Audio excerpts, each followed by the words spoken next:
Coucou à tous.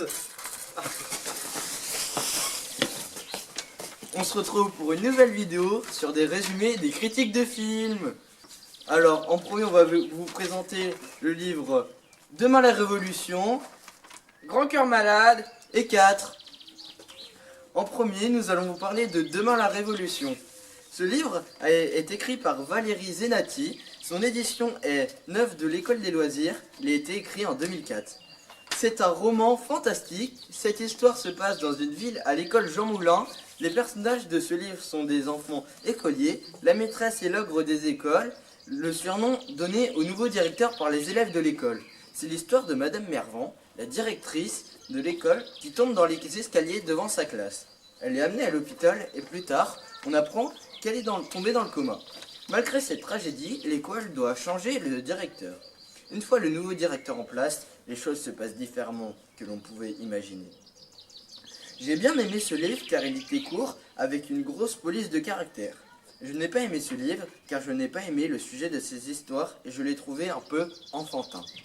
Personnellement, j'ai pas beaucoup aimé le livre car l'histoire n'est pas passionnante et je n'ai pas pris de plaisir à le lire, même s'il est court.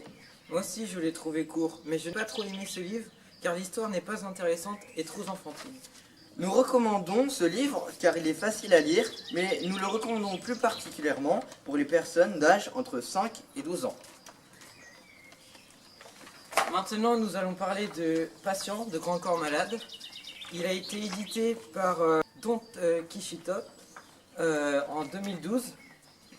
C'est une autobiographie. Ce livre parle de Fabien Marceau, devenu paralysé à cause d'une chute dans une piscine. Il y découvre beaucoup d'amis, dont Farid, Steve et Saïma. L'histoire parle de leur rencontre et de son hospitalisation. Et les points forts de ce livre est qu'il est intéressant, passionnant et assez court. Et les points négatifs, c'est que certaines personnes peuvent le trouver long. J'ai adoré ce livre car je connaissais déjà l'auteur qui est également chanteur et ancien basketteur. J'adore le basket. J'ai beaucoup aimé la façon dont il se fait des amis. Ce livre m'a beaucoup plu, il est très touchant et inspiré d'une histoire vraie. Il est aussi très facile à lire car l'histoire est passionnante et les écritures assez grosses. Ensuite, nous allons vous présenter le livre 0.4.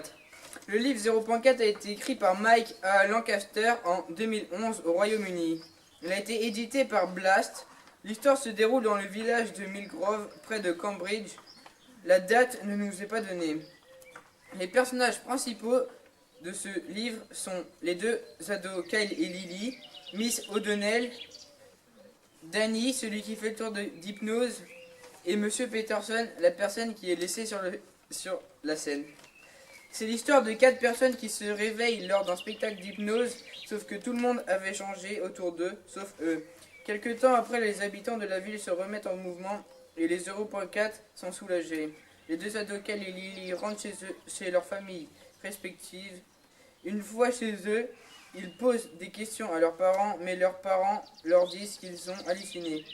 C'est à ce moment que les jeunes ados savent qu'ils vont être éliminés et qu'ils font partie des 0.4. Ils décident donc de quitter la ville et c'est là que commence l'histoire. Ce livre a été pour moi le meilleur des trois car j'adore les livres d'aventure et celui-là répond totalement à mes critères de suspense et d'adrénaline. Merci. J'ai mis un moment avant de rentrer dans l'histoire. Je pense que ça vient du fait que j'ai mis un moment avant de replacer cet épisode dans l'histoire de l'humanité. J'ai bien aimé le personnage de Kyle car il faisait croire que tout allait bien alors que ça n'allait pas du tout. J'ai bien aimé ce livre parce qu'il est intéressant, mais je l'ai trouvé un peu trop long. Je conseille donc ce livre à tous les lecteurs de livres d'aventure. Merci d'avoir visionné la vidéo. Si elle vous a plu, n'hésitez pas à lâcher un pouce bleu, appuyez sur le bouton rouge pour plus de vidéos.